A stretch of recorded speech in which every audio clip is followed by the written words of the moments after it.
अस्सलामुअलैकुम दोस्तों, क्या आपको पता है कि नमाज में कितने शराइत हैं? नहीं जानते तो मैं आपको बताता हूँ। नमाज में 14 शराइत हैं।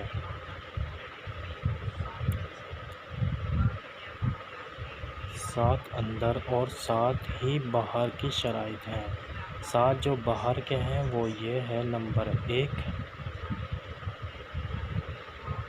ज़मीन का पाक होना। नंबर 2, बदन का पाक होना।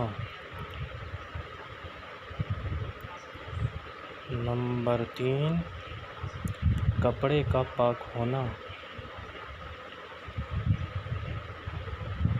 नंबर 4, सतर का छुपाना।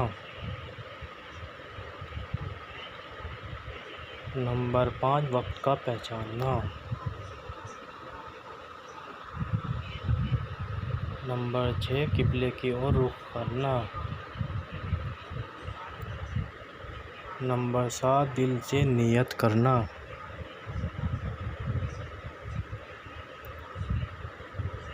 बाकी इंशाल्लाह अंदर के 7 शर्तें नमाज की अगली वीडियो में बयान करूँगा। लाइक करें, वीडियो अच्छी लगे तो लाइक करें।